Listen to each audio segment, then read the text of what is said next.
As a cancer survivor, there is a ton of conflicting information online about what you should and should not be eating. Of course, you want to do what's best for you and your body after cancer. But how do you know what information online is science-backed and what is complete myth? In this video, I'm breaking down common cancer food myths and, most importantly, letting you know what you should be doing instead. This is where I want you to start. Start by focusing on adding in foods that you actually need. Most online myths surround avoiding or completely eliminating food groups. If you cut out everything you read about online, you would be eating like a rabbit. Cut out sugar, dairy, meat, soy. And a lot of cancer survivors do just that, and they find out the hard way that this approach is unsustainable and can actually delay their cancer recovery. Without properly fueling your body for cancer recovery, you'll be left with even worse long chemo side effects. Things like exhaustion, weight gain, hot flashes, and joint pain. Your body is trying to recover from some pretty severe and toxic drugs that were needed to get rid of your cancer. The recovery process is just as important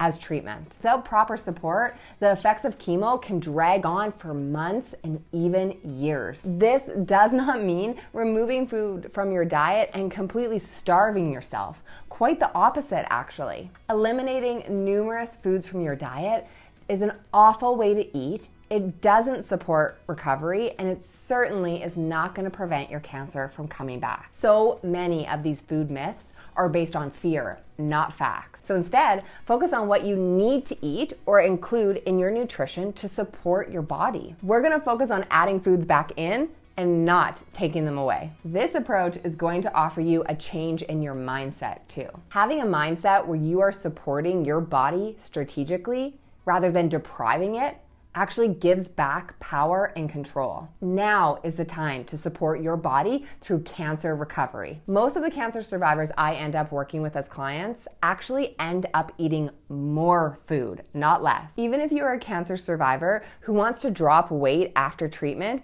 you're likely gonna end up eating more food, not less, to meet your post-cancer weight loss goals. Your body is just trying to heal, and we need to support it in doing just that. Which actually brings me to my next point. Avoid cancer food rules. As a cancer survivor, we often have food rules that are pushed on us that are very all or nothing. But this is not healthy and not necessary. The majority of the food rules that you read about on the internet are mostly about taking foods away. What is off limits or labeled as bad? When we start to use food labels or label foods as good or bad, we start to go down a path that leads us in a very bad direction. You see, when you deprive yourself of foods that you love, then you start craving it more and more and more until eventually you cave in. The result is that you'll actually end up eating more of that food rather than if you had just allowed yourself to eat small little bits along the way. Life after cancer is about balance. It is completely and totally unnecessary to eliminate any one food completely from your nutrition. If you really enjoy eating something or you connect with your family and friends over a particular food, then you should still enjoy eating it. Our lives are social and cultural, and we use food to connect with one another. These are all important pieces of a cancer thriver's life as well. As a cancer survivor, it's okay to have a drink on Christmas Eve or a piece of birthday cake. Keeping foods you enjoy in your life, but within moderation, that still aligns with cancer recovery. But keep in mind, there is a difference between every once in a while and every day or every week. If you're eating a food on a regular basis, you're gonna wanna make sure that it does in fact align with cancer recovery. Let me give you an example. My mom loves to eat cereal every single morning. Since I can even remember, she has ate cereal every morning. That's what she likes, and that's what she likes to do. But she struggles with low energy. Because of this, we need to look at what we can do to support increasing her energy levels. Having a breakfast that's high in carbs does not align with improving her energy levels. This doesn't mean that cereal is completely off limits. It doesn't mean she can never have it again. But it does mean that we need to shift to having a breakfast that's higher in protein, like an egg white omelet or overnight oats. These will be the breakfast options that she chooses more frequently, with cereal being every once in a while. Which actually brings me to busting up some common cancer myths. I want to break down 3 of the most popular cancer nutrition myths that I see online, starting with number 1. Cancer survivors should not eat meat. Many groups or organizations really push plant-forward eating for cancer survivors, and this is actually quite science-backed. But there is a difference between plant-forward and vegetarian and vegan. You do not need to become a vegetarian after cancer. Plant-forward eating does not mean the absence of meat. You can eat a diet that is full of plants and veggies while still including some meat. The base of your diet should be plant-based. This has been shown to reduce your risk of a cancer recurrence. However, if you still enjoy meat, this can still play a role in your nutrition. Obviously, protein is very important for cancer recovery, and animal proteins are going to give you a lot of protein per serving. This is the most straightforward and simplest way to get to your target protein levels. So, this means when you build your plate at breakfast, lunch, and supper, we need to build that plate so 2/3 of it is plant-based foods or veggies. This is going to give you the antioxidants and fiber that is so important to cancer survivors during cancer recovery and remission. The rest of the plate should include some kind of lean protein. This is where animal protein or plant-based protein come in, as well as some kind of healthy carbohydrate. If you don't like meat, you don't need to include it. There's nothing wrong with that. But there is also nothing wrong with including lean protein from animal sources. Whether you decide to include animal protein in your nutrition or not, there is no argument in terms of what the science supports.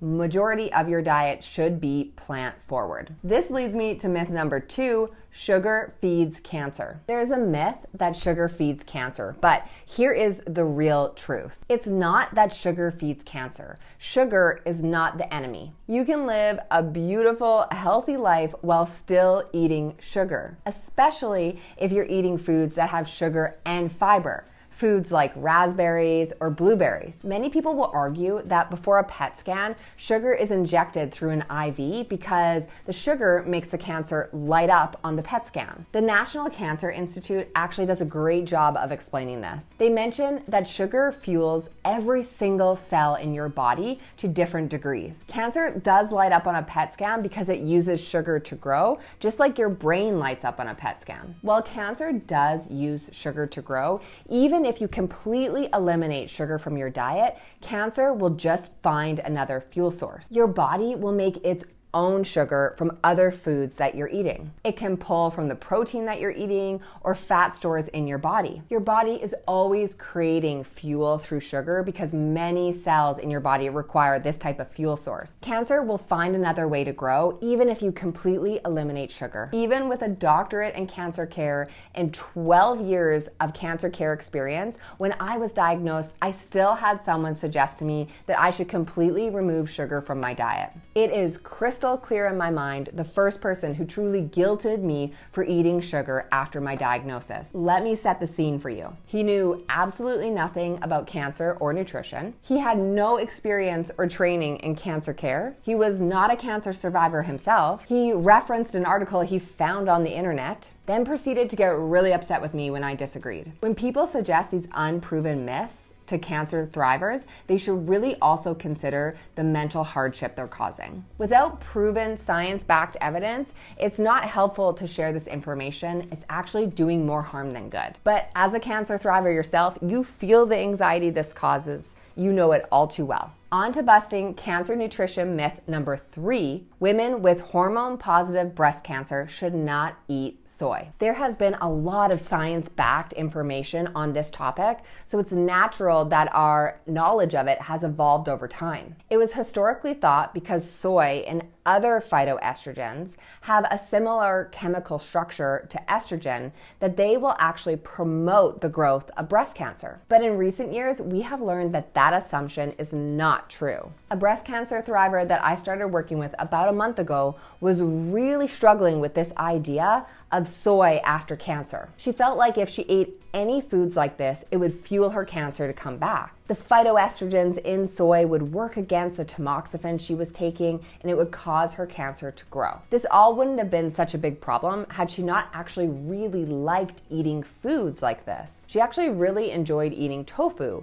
which is actually also high in protein, and we know that cancer survivors need protein for cancer recovery and remission. But since being diagnosed with breast cancer, she had completely eliminated it from her diet. And now she missed it big time. But it is 100% safe to eat soy, even in hormone-positive breast cancer. Over the last decade, there has been so much more research, and now it's not only safe to eat soy after breast cancer, but it actually might even be protective against a recurrence or against an initial diagnosis. Countries that eat high levels of soy, for example, Japan, actually end up having fewer breast cancer recurrences, and fewer women end up dying from breast cancer, which means fewer women are diagnosed with late-stage breast cancer. For example, this study that was published in JAMA, or the Journal of the American Medical Association, found some very interesting results about soy. Now, JAMA is no small fringe journal.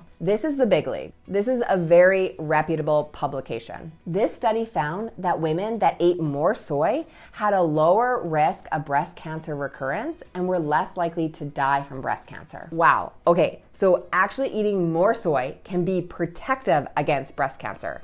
That's amazing. Also, what's important to note here is that this study was actually published in 2009. This type of information has been published and has actually been growing for over a decade. This is also not the only study of its kind. There have been numerous publications that show the same results. But busting these common cancer food myths are only the first step. This is all what you should not do. But what should you do? That's why I've linked up this next video here on 5 ways that you can reduce your risk of a cancer recurrence. Let's get started now. See you in the next video.